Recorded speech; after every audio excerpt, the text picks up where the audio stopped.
Hello, welcome back to my channel. My name is Ina and I'm here today to repot these beautiful plants in front of me. I have talked about them in another video. You can check it on the description down below or maybe up here as well. What I'm gonna do today with these plants, if you have missed that video, please watch that first. I will talk a little bit more about these plants. Basically, I bought them locally in a nursery here in the UK.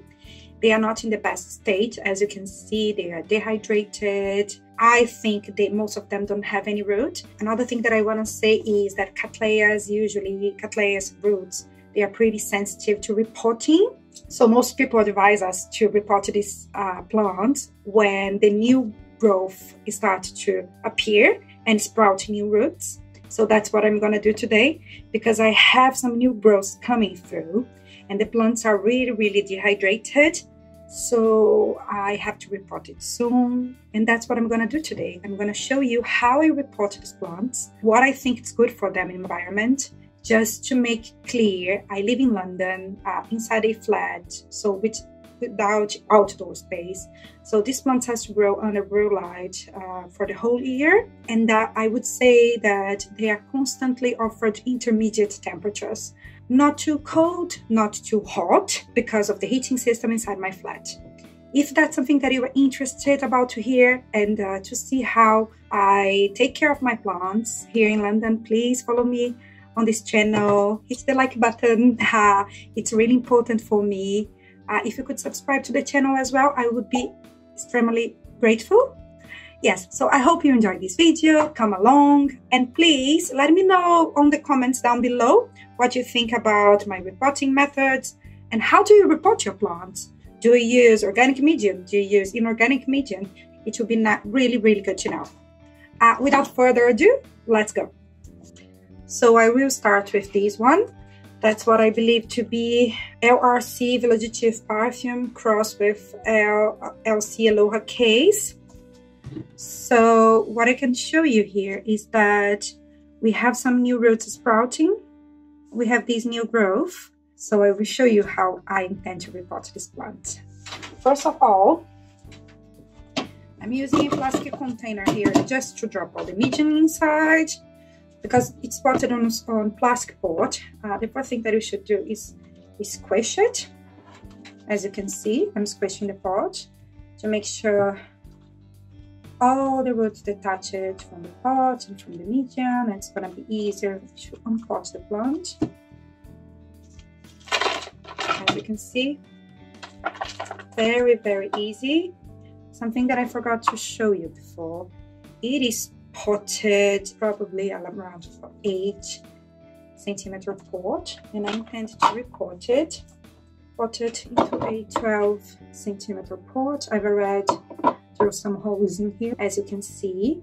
But yeah, so I'm up-potting it a little bit, but I think it will be fine because I'm gonna use an extremely airy medium, and I will make sure that I don't leave lots of water inside the pot as well. So let's go. Let me show you what we have in here. So the plant, it's unpotted. What I'm gonna do is very slowly clean up the roots, remove all the old medium.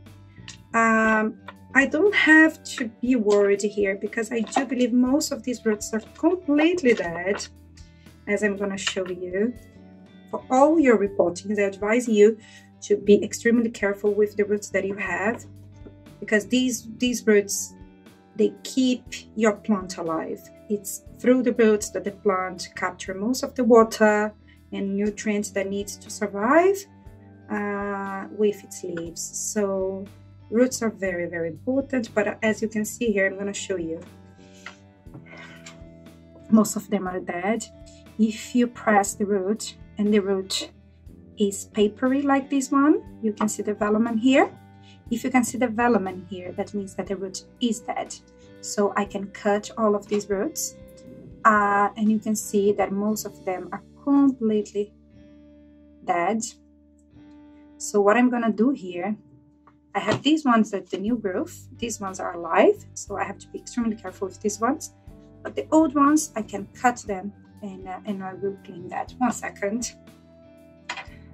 Just to tell you, I don't have any big scissors, so I'm gonna be using that, but we'll be fine. But ideally, you should have better scissors than I do.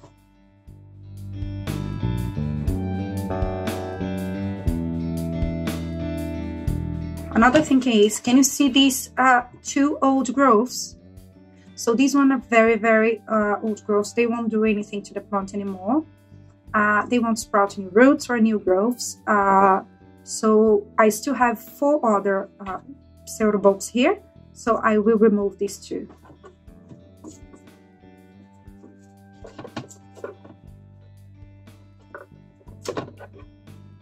Like so. Just remove this section of the plant. It won't do anything for me anymore.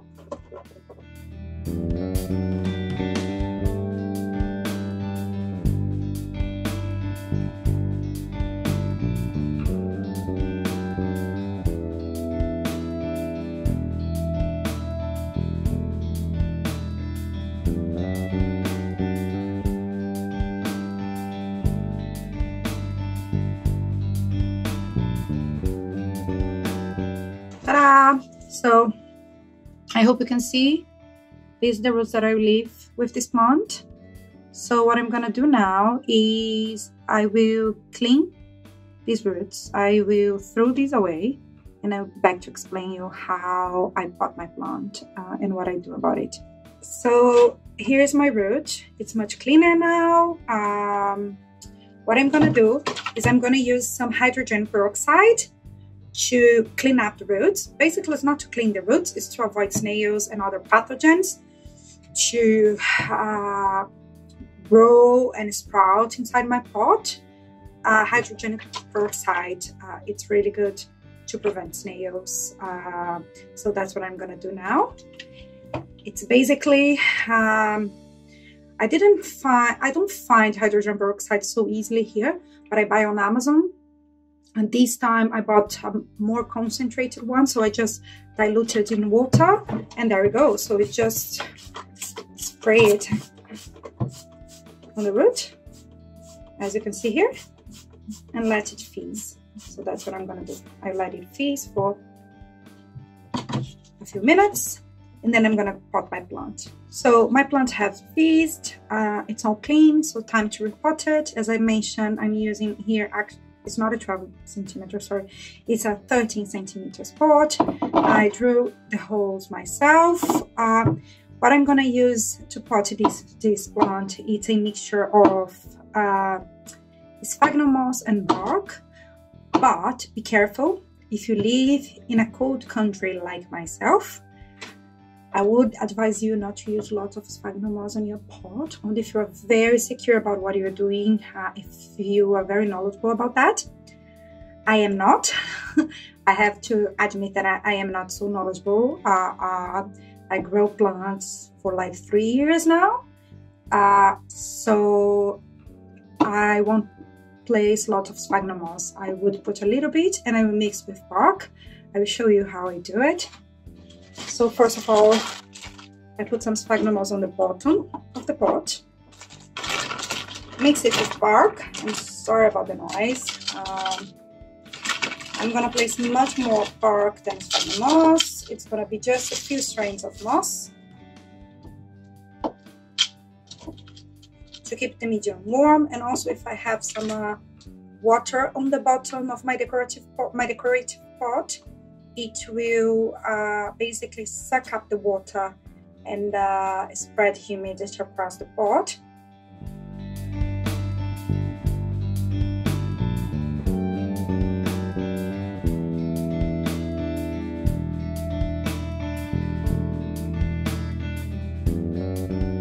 So another thing that you have to pay attention is, can you see here, the new growth is here, the old growth, it's here.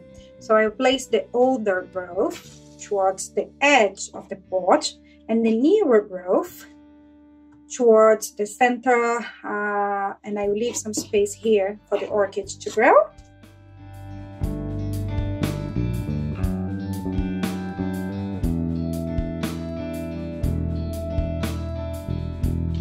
That's my last layer of moss.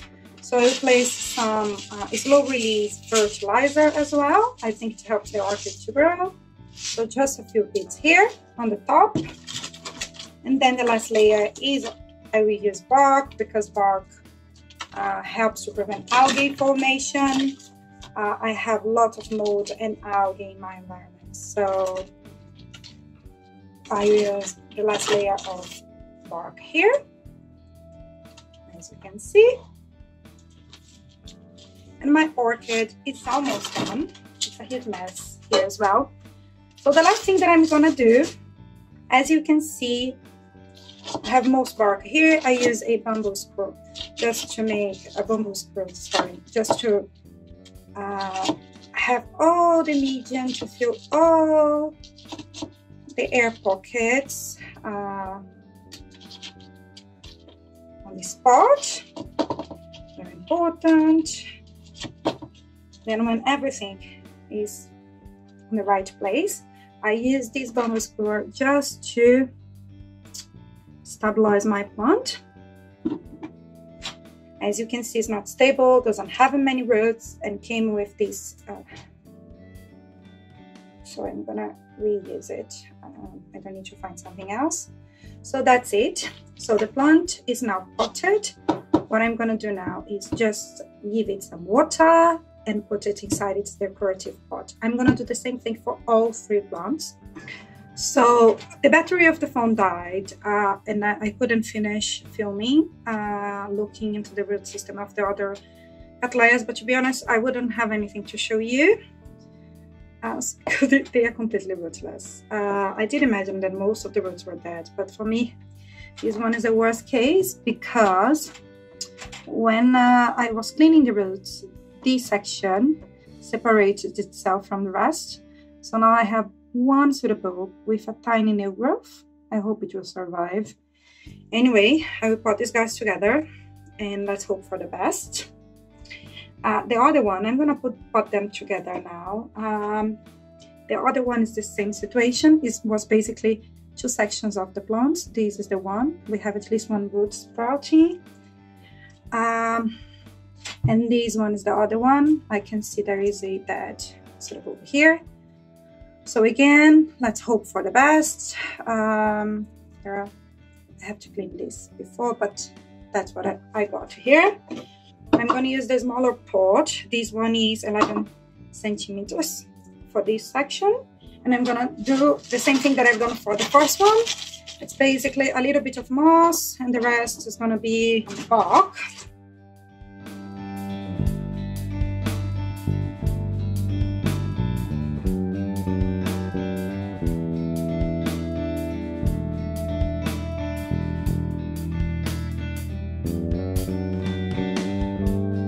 So I will do the same thing that I've done with the other one. Not leaving any gaps, any air gaps, air pockets inside the potting mix here.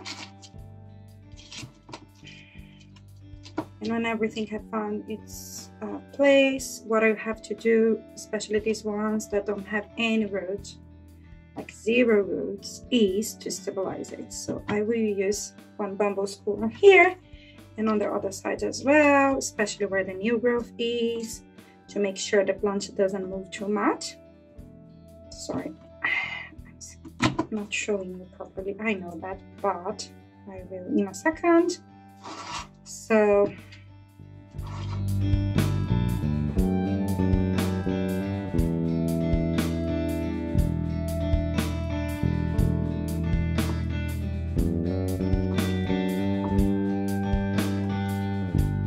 there we go, that's another plant that's potted. Let's hope for the best.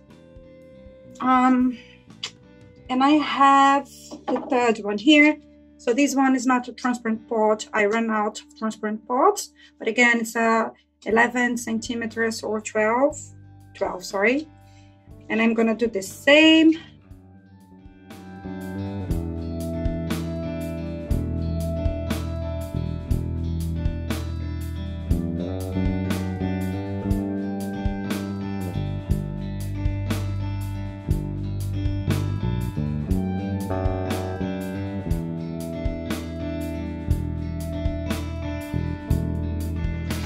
So this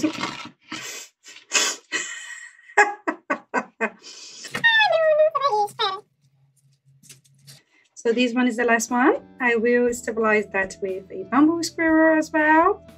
And I will come back with my 3 potted plants and to tell you a few conclusions about them. So I've finished repotting all of these 3 hybrids. A few things that I want to say here is, first of all, most of them are rootless, so take a little while for them to bounce back. Let me know on the comments below if you'd like me to update you on the progress of these plants. Secondly, talking about their care, as far as my knowledge goes, all of these hybrids here, they need highlight to be able to bloom and grow nice roots, leaves, and anyway, to become a fully mature plant. So I have to put them under grow light. I don't have this type of light here in my environment in London. They are quite drought tolerant, so humidity is fine. If you are at your home and if you're comfortable there, they will be comfortable as well temperature wise, but they can tolerate some high temperatures. Most of the species, the parents of these plants, they come from tropical place. Like there are some Cattleyas, for example, lots of different species of Cattleyas are from my country, they are from Brazil, and they come from very dry areas, very dry and hot, extremely hot areas.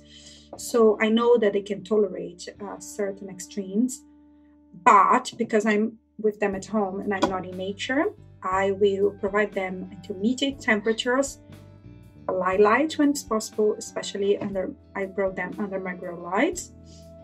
The median is airy, as I showed you, because these ones are epiphyte plants, so they grow on trees. Another thing that I want to tell you is I didn't take really good care of my Cattleyas lately. So what I noticed is that I was watching many tutorials about people that live in hot countries, and they water much more often their plants. They can pot these plants in moss, more moss than bark, for example. The problem is, especially now that it's winter here, it's extremely humid and not very hot. So the medium doesn't dry quickly as fast as I would like it to.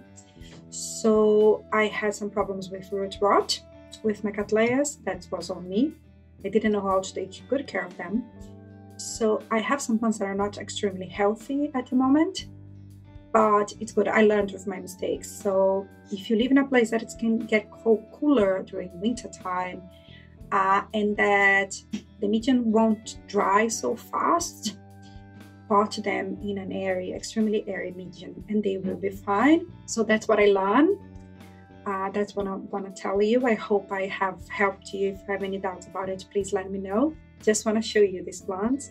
And yes, and please let me know if you enjoy these type of videos, if you want to see more things like that, or anything else that you would like to see on the comments below. I'd love to hear from you. I hope to have you here soon. Bye bye.